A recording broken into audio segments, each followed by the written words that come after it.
This episode of the Capsule in Conversation is brought to you by Harrogate Springwater. Harrogate is the home of the British Spa and Britain's premium natural source water.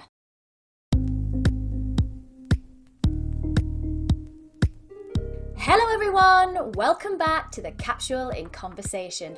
I'm Natalie Anderson and today I'm joined by the Queen of Dance and Latin legend, Strictly's head judge Shirley Ballas, to talk sequins, salsa and the seasons of life. So settle down, turn us up and get ready to join in with our conversation.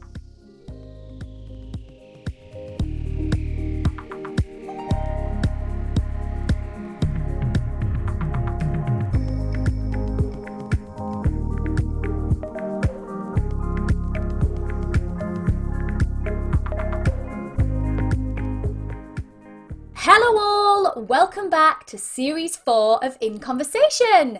We have missed you so much during these gloomy winter nights, but fear not, we are back with a vengeance, helping you build your wellbeing toolkit with conversations of inspiration. And kicking off this brand new series, my guest today is a huge inspiration, not only to me personally, but to the nation too.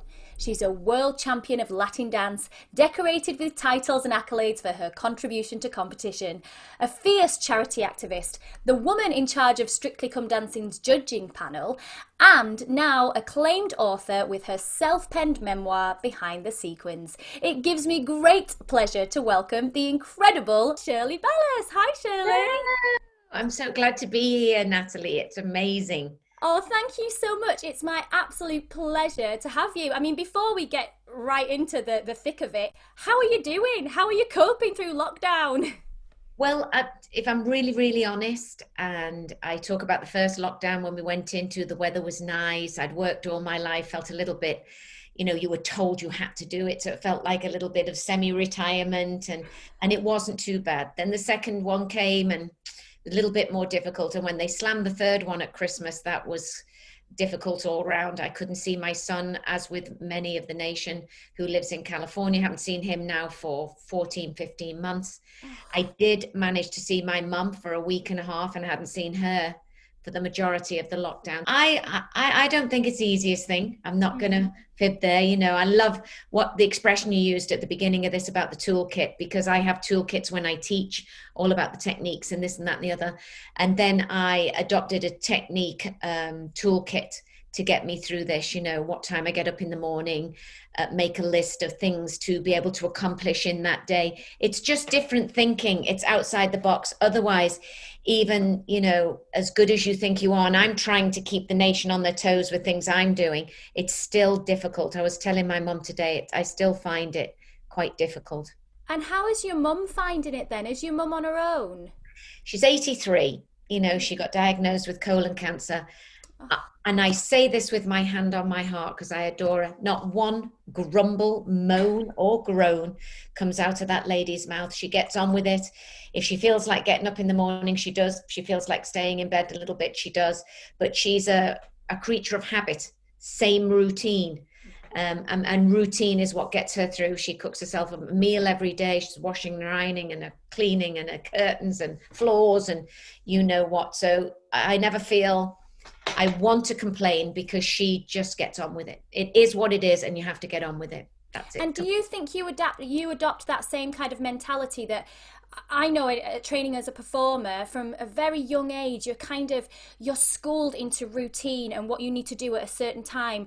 And that for me always is what is my go-to to kind of mentally stay sane, really. Do you think that's the same for you? 100% routine since the day, I can remember when my mother had jobs and, my brother and I would have to do different. He would get one set of groceries, I get another. We had to prepare meals and everything was scheduled because my mother wasn't a stay-at-home mum. So I learned scheduling from her.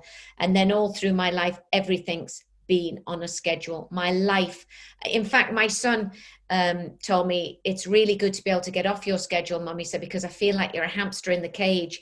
We have 3 main championships a year, and you're running from the one in January to the one in May to the one in October. Then you start again. And sometimes it's quite nice to just get off that hamster wheel and just have a look at life. Well, for sure, over this last year, we've definitely got off the hamster wheel. It must have been a bit of a shock, though, to the system, as you say, being on that hamster wheel and constantly going. The shock element of it. I mean, mentally, did it, kind of, did you find that bit struggling as well to kind of go, oh, I don't know how to stop? Well, it was difficult at first, but then the weather was so nice. And of course, I had a new boyfriend, and we decided to isolate together. And I took up gardening, and I learned how to cook. And, I did a bit of knitting and crocheting, all things that I had never really had time to do. So I would say probably the first 3 months were great. And then after that, it was like, okay, now I'm ready to go now. Oh, no, no, no, no. Oh. And just when you think you can fly your wings, and just when all the dancing studios got open, we all had to close again. So my businesses are strictly, that's sort of one. And then I have my whole dance community. And that's another element of my life, which has struggled just immensely. The amount of people that can't dance, can't go to the studios. I think it's a huge toll on everybody's mental health, no matter how strong you think you are. If you're truly honest, I think, and dig deep, it is a bit of a daunting for everybody. Absolutely. I mean, if I can start you back, like right in the early days, right back in Liverpool, you did have a tough start, and your mum was basically a single parent with you and your brother, and did that force you to kind of grow up quite quickly, in the sense, as you say, your mum wasn't a stay-at-home mum, so you had to learn to kind of grow up very quickly and have responsibility? We had an expression back then that you were latchkey kids. You had your own key. Yeah, And I you was were one latchkey kids. of them. But I didn't know any different. So growing up, people often ask me in interviews, how did this feel? Well, it was normal for me, getting up, getting ready for school, and organizing myself, being super organized because she was so busy. So, but I did learn a lot from my mother: work ethic, that nothing in life is for free. Everything comes at a cost, and as long as you do an honest day's work hard and strive for your goals, everything's achievable, even if you're coming from a council estate.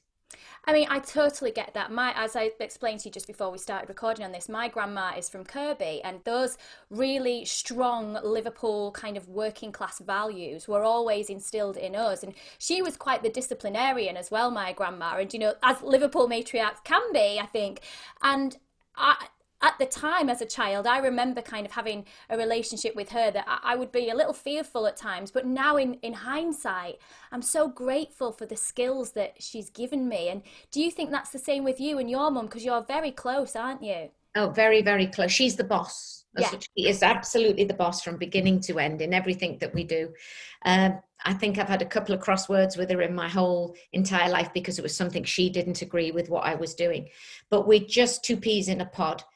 And I had a partner in Kirby, by the way. So I'm actually from Wallasey, across the river from Liverpool. But from age 10, I would make that journey: a bus to the station, a train from the station to Liverpool, run across, get on a Ribble bus, get myself there to either Kirby or Crosby from a very, very young age.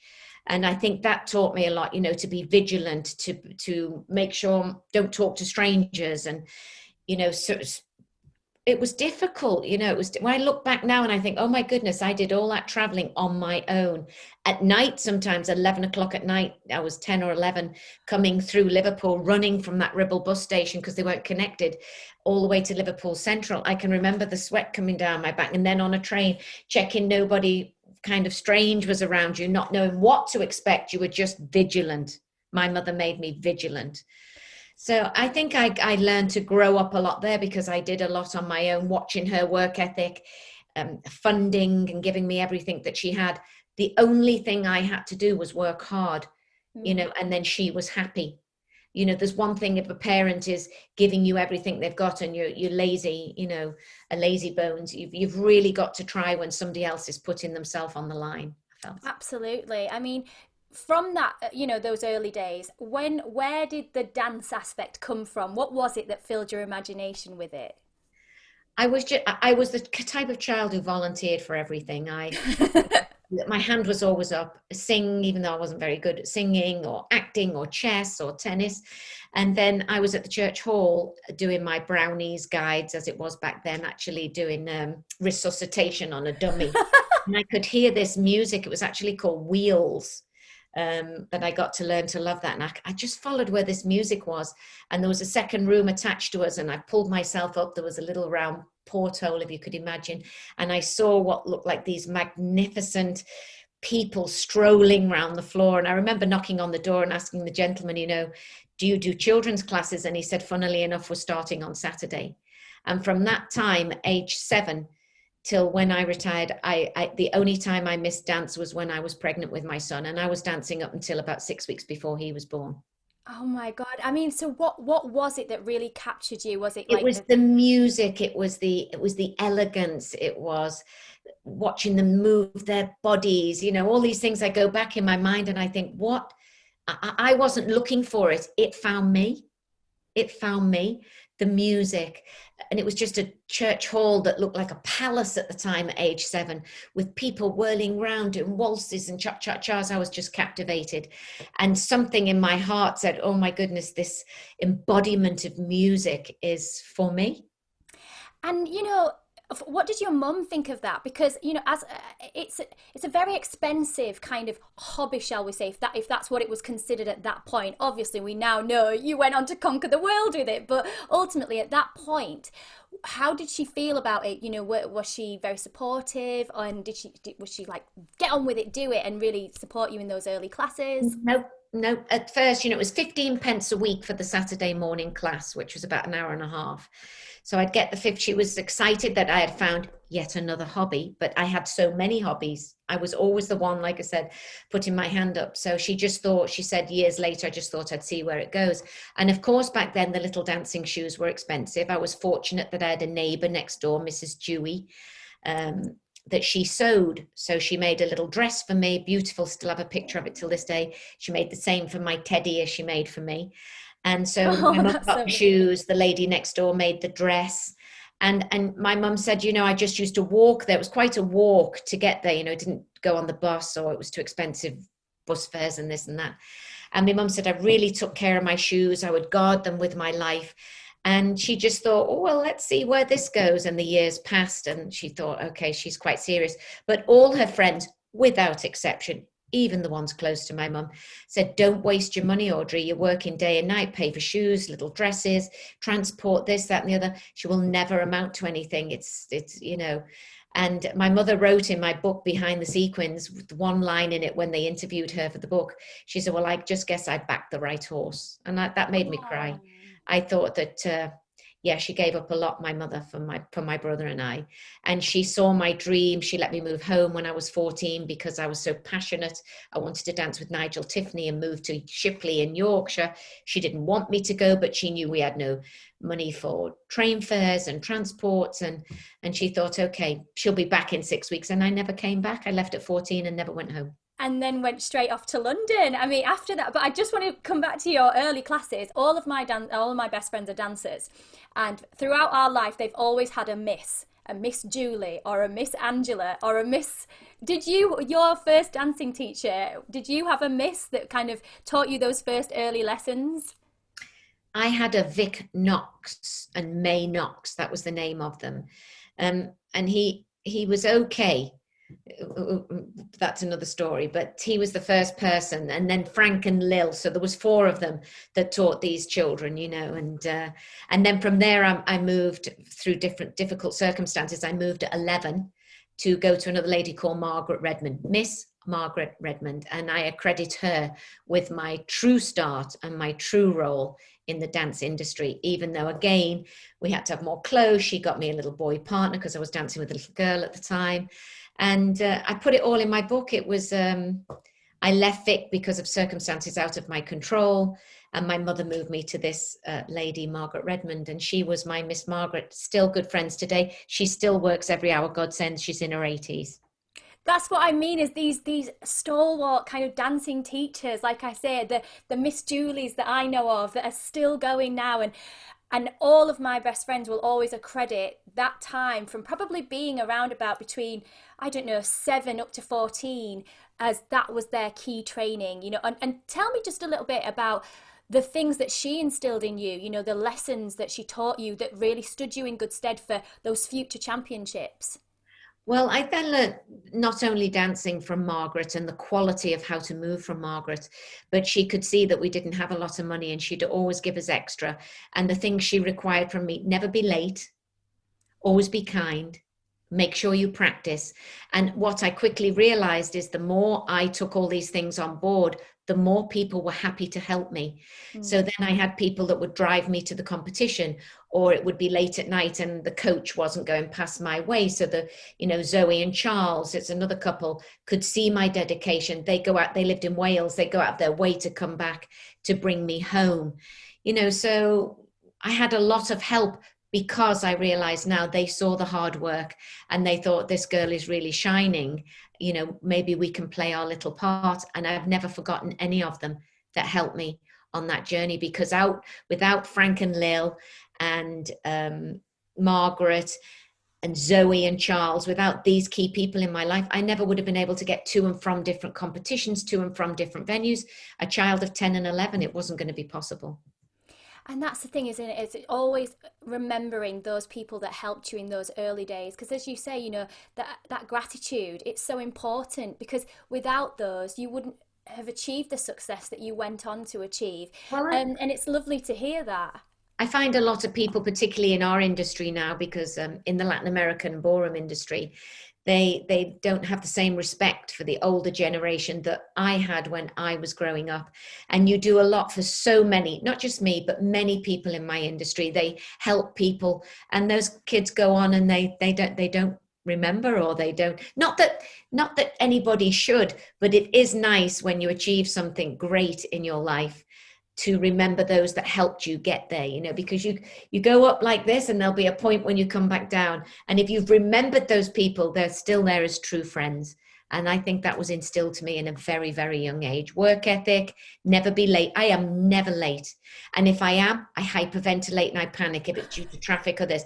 I'd rather be there an hour early than 15 minutes late. I've just learned that over the years. But it's those key things, though, Shirley, isn't it, that really, you know, put you in good stead, and again, make people just like wake up and go, there's something different about that person because of the dedication and the discipline.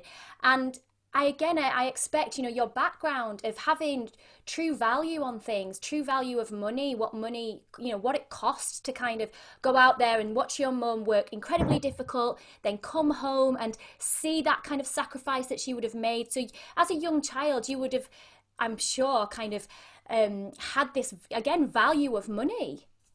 Oh, for sure. I mean, she had nighttime jobs, like barmaid jobs, and she'd do leaflets and she'd make little boat sails, which I was able to help with her during the day. She'd babysit, because my dad didn't help at all.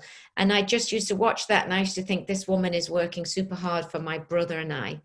And she'd say to me, you can never replace somebody's time. So if you've got an hour with somebody, it's an hour of their time. Don't think about it as being an hour of your time. That's why it's important to be on time, because people have got places to go and people to see. World doesn't revolve around you, Shirley, from a very young age. So you get to learn to respect other people's time and value. I think that's an amazing lesson. That's something that's very similar to what my mum says to me as well. And I think, again, maybe it's that working class kind of grounding that, For sure, kind of for have, sure. definitely. If we fast forward to you then moving to London and moving then to partner with Sammy, and you obviously then went on to achieve great things together, and eventually married Sammy as well. I mean, just tell me about that period in your life, because you won your first championship with him, and just tell me about that period.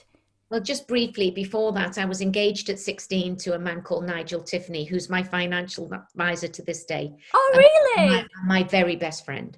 And Because he was your partner as well. I moved to Yorkshire with him at 14. And then at 15 and a half to 16, we moved to London. Lights, camera, action, the bright lights of the dance, because Great Britain was the hub of ballroom dancing. And if you ever wanted to make it, you had to gamble, if you like, and go. He had a good job. We managed to go, cut a long story short, and then I got this job there that I was underqualified for. That's another story. It's in my book. But when I was 17, my teacher at that time, Nina Hunt, called me and she said, you want to get married to Nigel, or do you want to be a top class dancer? Now, bear in mind, Nigel and I did well, semi-final of the ballroom, 96 of the Latin, so really way down in the Latin. She had this partner called Sammy Stopford. I'd like you to have a tryout with him, but don't tell Nigel. Well, of course, me, the way my mother trained me, I went home that night, said to Nigel how much I loved him, but Latin was in my bones. I loved ballroom, but Latin was in my bones. Could I have this tryout? And of course he said no. So that night I was ousted with all my plastic bags, nowhere to go. Fortunately, cut a long story short, the tryout worked with Sammy, and up I went to Manchester at 17 and a half. And at 19, we got married, or 20, or however old I was. And they called us, we had this meteoric rise. I went from zero to hero, from nowhere to suddenly being in the top, 3 in the world. And it was amazing. And it lasted 5 years. But it was the hardest part of my life ever. Now, Sammy is my neighbor. He just lives across the road. I can throw a pebble at him. Everyone's so close to you, Shirley. Boyfriends and ex-husbands, So, and we've still remained, cordial. And of course, we've had our ups and downs over the years, but I'm still steadfastly grateful for the opportunity I got to start with him. But it was all about dance. I missed all my teenage years. I never went out. There was no date nights. There was nothing. It was only work, running a studio. And I think when I got to about 21 or 2, I was starting to think, am I missing something here? We won the first British Open to the World championship when I was 22 years old at Blackpool. That was the biggest championship that you could win. You say it was an incredibly difficult part of your life. Was it the relentless training, and again that kind of watching your peers, I suppose, go off and be young women? Was it that kind of was so difficult for you at that time, or was it the relationship? If I'm really honest, I think I had a great working relationship with Sammy, but I definitely, and it could have been my own problems. I didn't feel embraced. I didn't feel loved. I felt like I was missing out. I go back now and I think, could it be that my dad was never there? And then I had these relationships, and not to blame anybody because I take full responsibility for myself, but definitely there was something in our private relationship that was missing for sure. So hence, things happen and roll on corky. Yeah, well, that leads me to my next bit, actually. Like in this kind of whirlwind tour of Shirley's life is, then obviously, you meet Corky Ballas, your next husband, in the sense of your journey of your life, and then you're together for a substantial amount of time. But again, in and amongst that, some very dark times in there. I mean, just take me through some of the well, I met Corky in Canada when I was on a trip with Sammy, and Corky saw this amazing dancing. He was from Houston, Texas, and he saw this amazing dancing, and he wanted to employ Sammy and I to go to Houston to train him and his then partner Patria Lockie. So Sammy decided he wanted to do that. So a month later, we flew off to Houston, Texas, and Corky used to say, well, I'll take you out for dinner tonight. And Sammy would say, no, I don't like to go out. Socializing is not my thing. I'd like to stay at home with my videos, and you can take my wife out. So, and you can just imagine then. And this guy was charming. His dad his whole family had invented the weed eater, the strimmer that cuts the weeds from around the trees. It was an affluent family. And it was full of, there was 5 children. I wasn't used to that. There was siblings, and there was a mum and dad. And it was just, I don't know, my head was turned. And I thought to myself, I don't want to dance anymore. It would have been my life up till that point. And I thought, you know what, I really don't want to dance anymore. So I had this long-winded affair that went on for a year. I lived in England, he lived in Texas, and it was all very difficult. When it all came out in the end, it was a huge drama in our industry. And basically I got blacklisted and I left and I moved to Houston, Texas. But I knew, after 3 months of resting, partying, teenaging, having a good life, I missed out on this. After 3 months, I realized I'd made a mistake. I wanted to come home. It wasn't possible. So I said to my mother, I'm just devastated. I've made a mistake. She said, you made your bed, you lie in it. Make the best of what you can do. I wasn't accepted in Great Britain anymore. Corky was a chef, but had come from a dancing background. His mum was a flamenco dancer, and he had music in his bones. So I thought, you know what, I'm going to teach this guy as a beginner, as a pro amateur dancer, like you see on Strictly, and I'm going to train him, and let's see where we get. Most difficult student I ever trained, but to cut a long story short, with ups and downs, which is all in the book, in 1990, I won the championship in 83 with Sammy, my first husband. Came back in 1995 after a very turbulent up and down to beat Sammy and win with Corky, the Open to the World British Championships. Corky and I were first and Sammy was second. It took me from 83, going back to the very, very beginning and learning my trade again and training this beginner to go up that hill, to get people to accept you, to get people to embrace you and love you and believe in you, to win those championships again twice over. There wasn't a soul, and when I'm getting emotional, and me as well. Not a soul, not my mother, not anybody who believed I could do it. But because I felt, and I was with Corky and I had a great respect for him in some ways, it was a volatile relationship, but because I was so miserable again, and I attribute possibly a lot of it was to do with myself, it was what I had, it's what I knew. It was my world, it was my comfort zone. So I decided to give it a go, and a go I gave it until we moved back to Great Britain. You are still to this day the only person to have ever won with two different partners, aren't you? With two different men partners, because my ex-husband Sammy won it with me and with his current wife Barbara. So the only woman to have ever won it with two different men. Which is incredible. Very, very, very, very difficult road. In actual fact, now I sit back sometimes, particularly during lockdown, and I look back at my life and I think to myself, wow, I really did that. You know, you can really give yourself a pat on the back. You did really everything against the odds that everybody thought you would never, ever be able to do, with no financial backing, only my own belief. And it wasn't to come back and beat Sammy. It wasn't to come back and be a world champion. It was just to see, could I be accepted again in the industry that I had grown up in?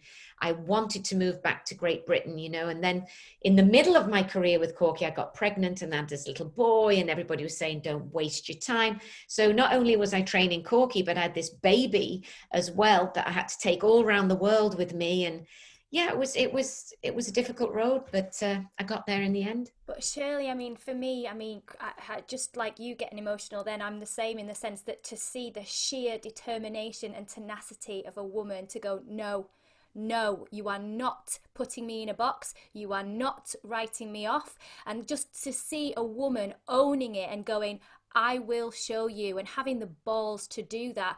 I think for so many people right now who are at their lowest ebb and feeling so pushed to one side, rejected, or in so many different capacities, to hear you of all people, you know, Strictly's head judge, talking about being at that really low moment in your life and just the fight that you brought back to the table, and that little fire in your belly, you've just fanned it again, and to go through that and just then go and win again so many years later, it just shows your real determination and tenacity, which again I suppose you attribute to those early years with your mum and those early dancing teachers, of your mum's friends saying, oh, she won't amount to anything. That fire in your belly, do you think that's right, that you really had that point to prove? I think when I look back now, my points to prove were always to myself, because, you know, my ex-husband and different people in the industry had said, you'll only ever be a wallflower. Don't bother coming back. Now you've got a baby. You chose a second husband. You left Great Britain. We supported you. You moved to America. You know, there's no dancing out there to any great degree as it was back then. And the more people told me that, the more I felt like I wanted to swim upstream. I never, ever got the urge to give up. I had some of my lowest moments, you know, because I'm a people person and I just couldn't get anybody to believe in me. But what happened is that when I eventually did win again, I built up like, how can I say it for your listeners, a suit of armor. So all bullets wouldn't penetrate me. So it made me quite cold. And I don't think that helped me in my marriage, because I was on this mission. I didn't want to get any more hurt in an industry that's male dominated with bullies. So when I got on Strictly and I got this opportunity for Strictly, I remember the lady saying to me, to get this job and be on this job, you're going to have to let go of those layers. You've got so many layers, protective layers, Shirley. You're going to have to let the people in and warm to you so they can really see who you are and not these steel walls that you've put up. And I felt that my last Strictly, the fourth one I just did, was the best that I did, in the fact that I let people in. But it took me that length of time because you're so scared of being hurt and failure and people not understanding you and not being loved or cared about. Or, I've had a lot of bullying in my time in the industry, being a strong woman, but I'm still standing. And that's it, isn't it? You know, being a strong woman. And I find it interesting that you were advised in that capacity, in the sense that we do get labeled, don't we? Like if we put our barriers up, or we say no to something on our boundaries, all of a sudden we're the bad person, or we're the bitch, shall we say, or we're the cold one, when really we're just being protective or asserting ourselves and just saying, I won't put up with that anymore. I don't want to be bullied by you. Why should I accept that? But it all gets turned around, and that the woman is always the bad person. I agree with you 100%. When I got my job on Strictly, my second husband, Corky, who I'd been with for 20 odd years and stuck it out, even when that was going wrong, I still stuck it out for my baby boy, for Mark. And then he did a write-up in the paper, and just the things that he wrote when I was reading them, and he was like, I loved her as a dancer, but I hated her as a person. I write it in my book. And you talk about stab, I was with this guy. His family went broke at the end of the day. They lost all their wealth and everything. And so he was reliant on the dancing. I knew the industry. So I was able to get us back into a position. And I just felt like, again, there was, I don't know how to put it. It was just like a lack of gratitude. Not like I felt like you need to say, oh, Shirley, you did this and this, but just a respect, that we had a son together. So every time I've turned around, every man in my life's always let me down, except for the current one I'm with, which seems to be going well. Yes, very well, very well. And also as well, your son Mark as well, that you're incredibly close to. And, how was that for you, kind of being a working mother, having a young child, but again, being on that mission? Was that a struggle for you? Did you feel like you were split in half sometimes? I did, because sometimes it was 2 or 3 months in Japan at a time. My mother would take care of him, after we had a terrible situation when he was a little boy of about 12 months old with some carers. My mother decided after that she was going to take full-time care of him. So, my brother and my mother did an amazing job up until I retired when Mark was about 10. But I wanted to keep him busy. I instilled in him, I wanted him to dance and I wanted him to do this, but his love was never really in dance. His love was always in music. Mm. And I was bypassing that for my love of dance. And of course, years later, he went on to be very successful in the music industry and on Broadway. And he's married to BC Jean, who wrote If I Were a Boy, and many huge successes they've had. Their group's name's Alexander Jean. And, he went on to do the things that he most cares about. But dancing was my dream for him because it had served me well, but it was never really his passion. And I've only really got to learn that of late when I was writing my book, and Mark was helping me edit, and he goes, Mum, you must understand this was your dream, it was not mine. Even though it served him well, and he did have a spin on Dancing with the Stars for many years, and he won it so many times, final I think 12 times, Emmy nominated. I mean, great things came from it, but he was always a musician at heart, plays all instruments in a very serious way, classically, guitars, and you name it, he's done it. So, but he is the light of my life. I talk to him most days. So it must have been incredibly difficult for you this past year, just not being able to be with him as much. All I can say is thank goodness for FaceTime. But, I was thinking to myself, what do I miss the most? As with everybody who's listening, what do you miss the most? That we took so much for, I'm going to get emotional again, that we took so much for granted before because we never thought about it. And it's that physical touch. It's that hug. It's that where he'd squeeze me and whisper in my ear, you are my princess. Now, my wife is my queen, but you are my princess. It's extremely difficult, but he calls me most days, and he's gone on to do great things in his life that he loves. And he's a cheery chap. And yeah, it's a wonderful boy. I mean, if you'll permit me to kind of go through this next area with you, I know you are a huge activist for mental health awareness as well. And the other person in your life that you would say you were incredibly close to was your brother David, who you sadly lost in 2003 to suicide. And that's so incredibly devastating for you and your family. And I imagine at the time, just horrendous for all of you. Now, in this current time, we've seen very recently many high profile cases actually, and in this lockdown things seem to be getting a lot worse. I mean, just tell me a little bit about your experience, and also kind of then what your advice would be to people. Well, I've just had a friend just died recently, Ron Montez. He died of the COVID virus last year sometime. His son committed suicide. I just had a call this morning from Jules Tucker, who is the equivalent of me in New Zealand. He's on the Dancing with the Stars judge. I had two good friends just committed suicide. So I have a lot of friends who are telling me all sorts of stories, which you try to help them, but it's emotional because you've also had that own experience with my brother. He was like, my brother David was like my friend. He was the person who pushed me, kept me off the streets on the housing estate. I'd want to go out when I was, 12 and 13, and I'd see him across the field and he'd spot me and he'd run after me and he'd go, "You're going to be a dancer, go home, do something, dance in the kitchen, do your cha-cha-cha, but you're not coming out in the fields." And pushed me beyond even, I look back now and I think he encouraged me. He never had a jealous bone in his body. He wanted me to be something. And his friends used to say that when he'd have conversations with them, even when I'd left at 14, he was so proud of me. Every achievement I ever did, he felt, look at that's my sister, So we were very, very close. And he has a daughter called Mary, who I took over the reins when she was 10, because my brother committed suicide and then mother died of alcoholism. So, it was all, he took care of my son the first 10 years. I took over taking care of his daughter when she turned 10. So that was always our little agreement. He was a wonderful man, great things on the housing estate where he worked. He was always for the underdog. And to this day, all these years later, there's always something that reminds me of him. Yesterday by the Beatles, or piece of music, Barry White, or his pictures around the house.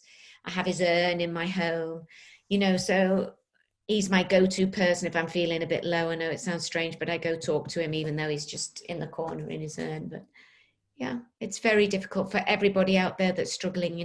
The best thing I can say, I was an uneducated person. I didn't know much about mental health. And the best thing is, if you're not feeling good, is to reach out and talk to somebody, share. The Samaritans are always on hand, or different charities that you can reach out to. Now it's very much more spoken about now. It's almost every day. I had one lady reached out to me the other day. Her sister-in-law had just committed suicide, 3 young boys and a little girl. She didn't know what to do with her brother. It was all devastating. And I just listened, and we chatted back a little while, and then I put her in the good hands of experienced professionals. I'm not a professional, but I can lend a good ear. And I think as well, it's that thing, as you said, just back then in the early 2000s, the conversation was very different to what it is now. It's so much more open, and especially for men, that how much we try and say, look, with so many incredible advocates out there, there's lovely Matt Johnson, who does so much work to get men talking about their mental health, because the stigma has been attached for so long that if you talked about it, you were weak, and that's just not the case at all. So I feel like we've made huge jumps, haven't we? That was exactly what it was with David. He was a bit of a tough guy. My mum had taken him to the hospital to get him seen to, and he saw a friend that was standing on the step and he wouldn't go in. So my mum had to take him home. He didn't want people to think he was weak. And she was with him, God bless my mum, she was with him for so many weeks. And in my book, I explain it was just that one particular incident. I said, "Why don't you come to London for one day just to see your grandson?" I invited my brother, he didn't want to come. And my mother was reluctant. I gave her a bit of a push. She came down to London, and it was that day he chose to take his life. So I felt like he was waiting. He just didn't have the opportunity because she was 24/7 there. But something that my mother and I have to live with for a long, long time. Had we have had better help, better advice, we did reach out, but nobody seemed to step in. We just didn't have any help. And again, I think we've made such huge steps now, haven't we, in this present day, and especially now more than ever, in the sense that it's really important for us to keep having these very open and frank conversations, to let people know that if you're down and you're feeling it and you're struggling, so am I, so is the lady down the road, so is the guy down the street, you know, because then the more we talk about this and the more we normalize these kind of things, then the easier it becomes, doesn't it, for people then to really reach out if they are in need of help. I think that that's the biggest key, like you said, is not to have any fear of Mm. reaching out to anybody. I mean, hopefully somebody will listen, a friend, a family, a stranger even. You know, during this last lockdown, I said to Danny, you know, I'm not really sure here how we're going to get through this. And then I thought, you know what, I'm going to just dedicate 2 half-hour sessions on a Tuesday and a Thursday. Rise and shine with Shirley B. Let's get up in the morning. Let's move a little bit. Let's teach Danny, who's a pure beginner, to dance, for all the granddads and papas out there who want to have a little whirl with their children or their wife. You know, and then I decided each week I would highlight a charity. This week is about Macmillan. Next week will be about the Alder Hey Children's Hospital, and then it will be the suicide the following week. All the different charities for mental health.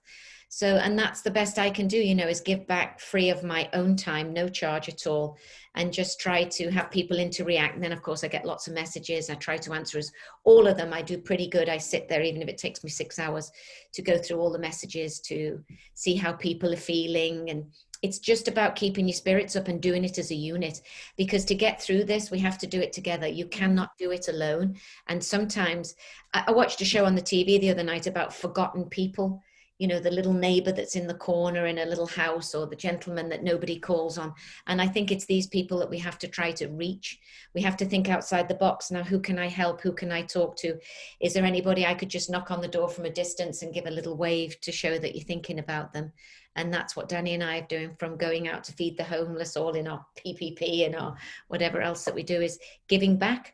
Having my toolkit, making lists, you know, a little exercise, staying in touch with people, a phone call to somebody I know is struggling. Or And do you think, you know, obviously, Strictly kind of, you're so well known in the dance community, in that world, in the Latin world, and then Strictly brings you into the kind of the mainstream over the last 5 years.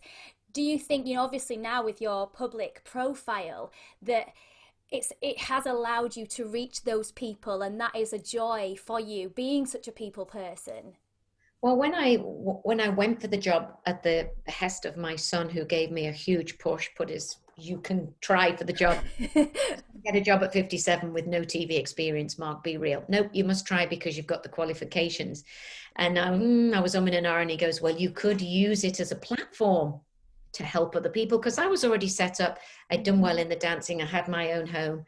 He said, you know, to have no grand illusions, you could help people. And that's the ticket that was the penny that dropped. So, of course, when I got the job on Strictly, and the Saturday nights glitz and glamour is beautiful. But what you can do using it as a vehicle to help others is just second to none. You know, I carry 6 or 7 different charities, which I'm really involved with. And you can be a voice where somebody else perhaps does not have a voice.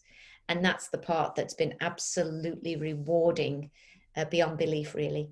And you see that so much, Shirley, as well, in just the way that you judge, that you really want to help people. You want to help those beginners, and, you know, all your critique about turning your foot out, and just, it's so specific. And you can just, I mean, I can tell because that's my background. So I'm like, yeah, you know, I can see it myself, and I'm often getting shouted at from my son going, Mom, shut up, Shirley's talking. I'm like, sorry, because I can see it, because I get that, you know, from teachers that I'd had years and years ago, that meticulous detail will be that one thing that really transforms their performance, won't it? I mean, that's Well, the the first 6 weeks that they're on the show, it's imperative that they get some of these little technical things under their belt, and it's more than possible. Even Danny, after 2 or 3 weeks now, he can waltz, he can do the cha-cha-cha, he learned some salsa, you know, he knows he's going on a heel, he knows he's going on a toe. So it is possible in the first 6 to 7 weeks. After that, then it's more about, you know, getting everything together, coordination, this, that, and the other. So I want to always give them a little idea of the heels and the toes, and how to track their feet and hold their frame, their posture. I'm not going to ever be that fluffy rah rah rah. Oh, you're great week in week out, you're great, you're amazing. I want to give encouragement, but I also want to give encouragement with constructive quality technique. I think it definitely comes across. And also, what I love is that you don't play into the panto of these kind of talent shows. You know, we've seen it in many, many years. There's always the good judge or the bad judge or the funny judge. But you very much remain, yes, you have fun with the, you know, the contestants, but there's always that air of professionalism, that always that air of, you know, yeah, your critique is just so, your demeanor is always so measured. I think that's how it comes across to me. And I think, is that important to you? I think, again, what I learned about TV and about my son, what is extremely important is you must be yourself and who you are. And if people know me as a dance teacher, I'm very strict. I'm all about the quality. I want you to achieve the results in your life I've achieved in mine, if that's what you want. And I know that each person that goes on Strictly really wants to do their best. So I feel like I want to, I soften it a little bit because they are beginners, of course, but I can't change myself. I think the minute I put on that rah, rah, rah fake thing, people will see right through it. I think you have to be a version of your authentic self. So that's what I try to be. I try to go out there and dilute slightly how I would if it was about to win the world championships. Let's say Natalie's about to win her world championships, then it's blah, blah, blah, blah, blah. But I try to give them a good, strong steer in the right direction to improve. And I don't regret any results or anyone I've sent home or anything. I do everything without fear and favor. I really look at it in the best light as a professional person that's done it for over 50 years. And you know, are there any contestants that really stand out for you? Any journeys that you've followed and gone, oh my god, or like, you know, surprises? Well, when I went for my interview, and they showed these dances on the screen, and of course you have to critique them. It was Ed Balls, and I got to know him through that. Was the first time I saw him on my screen. Then I climbed Kilimanjaro with him, and I got to know him personally as a friend. And then I was really interested in his journey. I loved his journey. But everybody has a great journey. But Bill Bailey's journey this time, Yes. 5 years old, with his heavy metal music and his studying of the art of ballroom and Latin American dancing, even if it was the Argentine tango. He researched the roots, where it came from. He didn't just take it as a job and an income and this. He took it so seriously. And I think in my mind, I thought, would the audience ever let a 55-year-old man in over somebody, like Harvey and Jamie and Maisie, all amazing dancers in their own right? But would the public vote for a 55-year-old man? And blow me down if they didn't.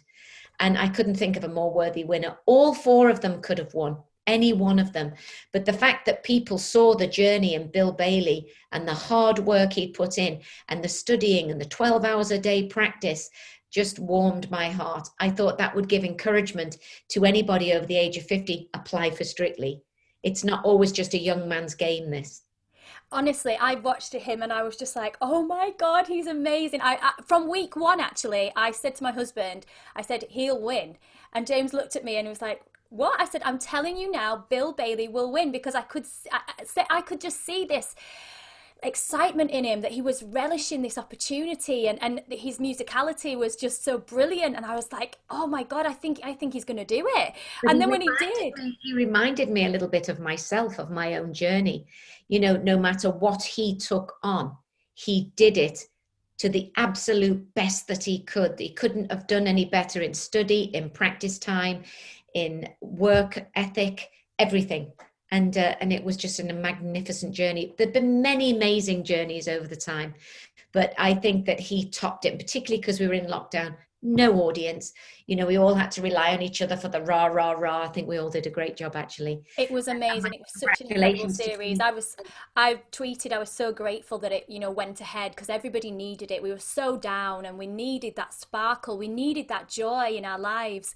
I mean, just moving on to, what you just said then about a 55-year-old man being kind of celebrated, and you celebrated being, turning 60.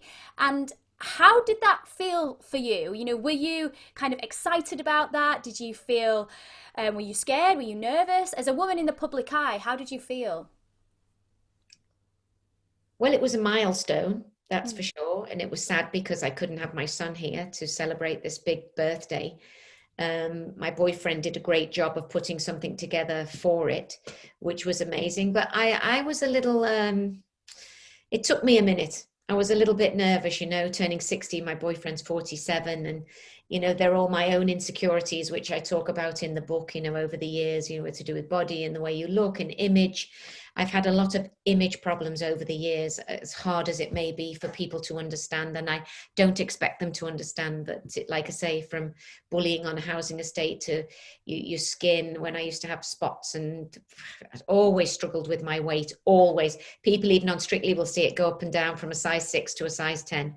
I'm constantly, up and down.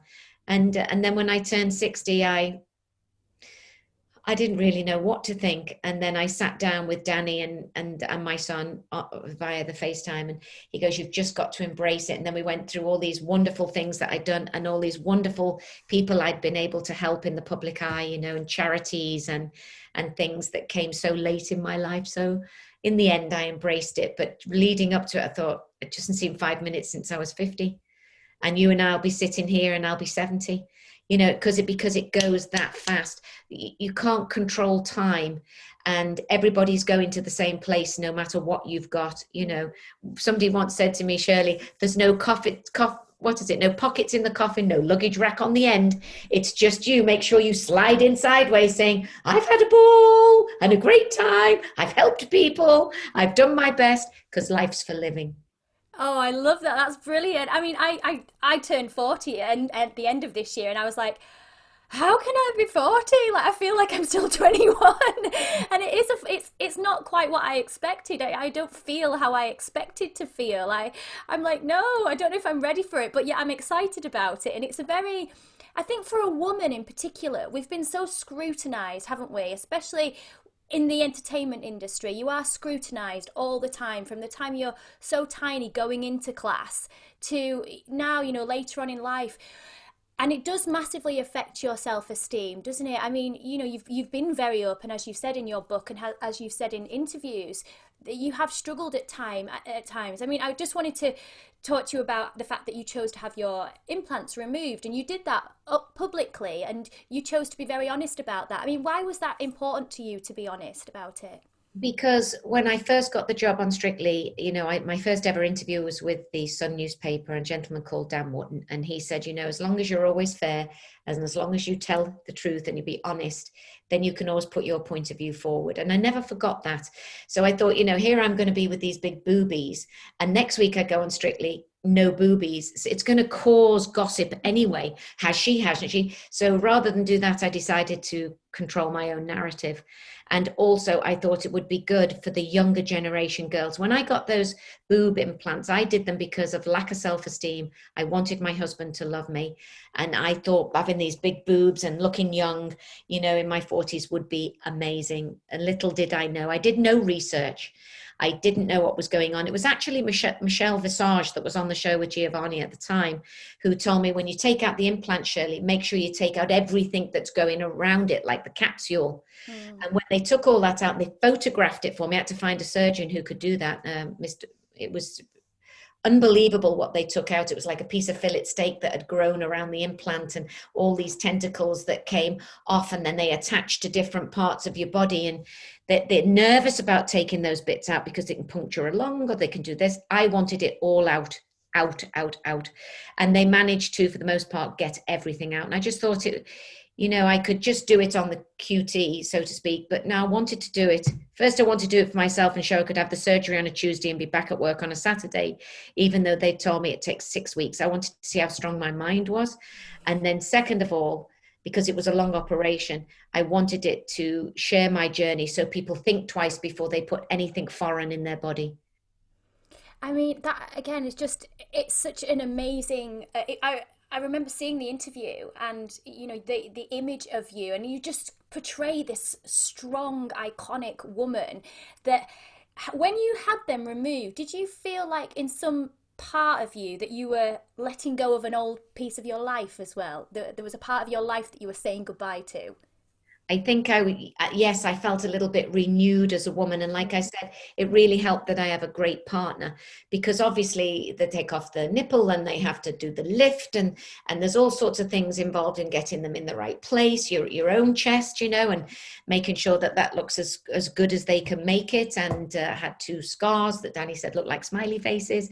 So that made me feel good, that because you always worry about your body. Unfortunately, men over the years, for me, I can't speak for other people, but have never made me really feel quite the woman. And I'm fortunate to have a boyfriend that makes me feel every inch the woman, irregardless of whether I'm 60 and I've got something sagging, or a little cellulite, or boobies with smiley faces, or whatever it is I do, to embrace who I am and what I am. It's come very late in my life for me, but I've experienced it, and it's quite rewarding, let's say. And I like to share those journeys with people, because I think there's many people like me, blue collar, working class people out there that work every hour God sends to do the best for their family. I think there's a lot of women out there with body images. I think there's so many things out there, and I'm just not that person they see every Saturday with the sequins and I'm the type of person with the welly boots and get out there and muck out the pigs. I'm a get out there and do that kind of thing. But I love my glamour life.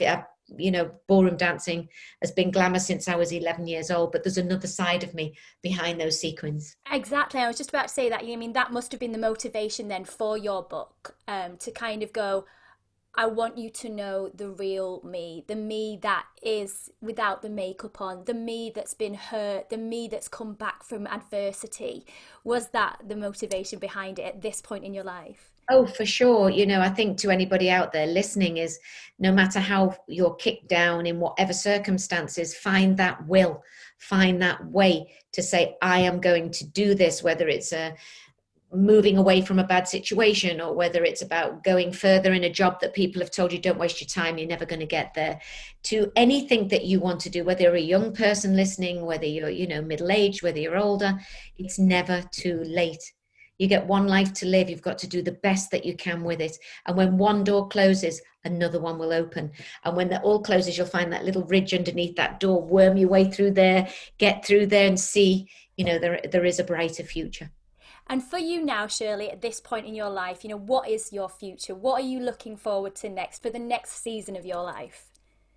The first thing, as with everybody, I just want to hold my son. I just want to give him a cuddle, him and his wife, and see my US family. That obviously he lives there, I live here. I lived there till 11 years ago, for 11 years, till I moved back here last year.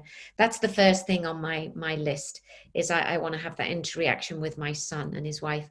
And then I want to do other things from charity. I want to jump out of airplanes. I love the show 50 Ways to Kill Your Mammy. That's a very way, have a look at that. I'd love to do a show like that with my son, sometime, and because we all love our children, I'd like to go on journeys to show who is the stronger one.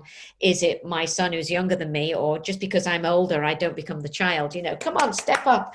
I want to do everything based around charity. Even my Rise and Shine with Shirley B Tuesdays and Thursdays, it's not just about me teaching you to dance. I'm doing it with the charity thing in mind. And the purpose, like I say, I have Danny to teach to dance. He's a beginner. And then we add a charity to it each week. And if you've got a few little coppers and pennies here and there that have fallen down the settee, or if you can give a little something to the charities, that would be marvelous. And maybe a wedding. Ooh! At 60, could you imagine? Engaged at 16, married at 19, remarried at 23 or 4, and possibly married in the 60s. Oh, go on. That's amazing. I think that would be brilliant. I honestly do. Oh, well, we'll just have to watch this space and have a little look at that, won't we? But I definitely have a remarkable partner. Definitely not self-absorbed. Definitely all about, fairness and equality and what's right and what's wrong, and very intellectual about talking. He's into theatre and acting, singer-songwriter, same as my son. So we have a lot in common. And he's a people person. He's from Liverpool and he loves people. He loves to just hang out with the homeless. He loves to be the one in the sleeping bag. He wants to go and serve the meals when we go. And that's just up my alley, giving back. when you're at a loss, what can you give back today? Phone call, little letter. I've got into letter writing, by the way. I ordered a little bit of stationery from Amazon and I started to write to people rather than the phone call. I thought I could have the phone call, but isn't it nice? I sent my son a Valentine's. I don't know if I put $100 in it. And I said, Mark, this is the 100 hugs that I have missed. So each time you spend $1, it's a hug from your mom. So just small little things, creative things that will make people just sort of stop and, not the routine. I like to think outside the box. Oh, Shirley, it has been my absolute pleasure to talk to you today and to just have this incredible conversation and take away some of the most brilliant advice and your wisdom and just how you've bounced back from adversity time after time again. It's been a true joy to have you with me. Thank you so much for your time. Thank you, Natalie. And to all your listeners out there, anybody who's struggling, remember, reach out. Thank you for tuning in. And, direct message me if you want a little chat or, stay strong. We're in it together and this too will pass. Absolutely. Thank you so much, guys, for listening. I hope you've enjoyed our conversation today.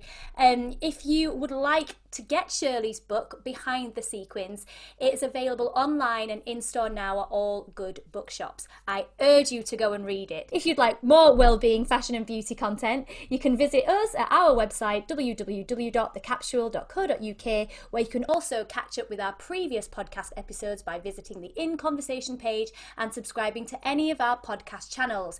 Do leave us your rates and reviews. It would be lovely to hear from you this series. Thank you so much for our last series comments. If you're a social butterfly, you can also catch us on Instagram and Facebook at Official Capsule. I will be back next week with another very special guest. So all that's left for us to say today is goodbye. So it's goodbye from Shirley. Goodbye, darling. Thank you to the listeners. And goodbye from me. This episode of The Capsule in Conversation was brought to you by Harrogate Spring Water. Bottled at source, Harrogate Spring offers a pure, refreshing taste with a delicate blend of naturally occurring minerals and electrolytes, perfect for healthy hydration.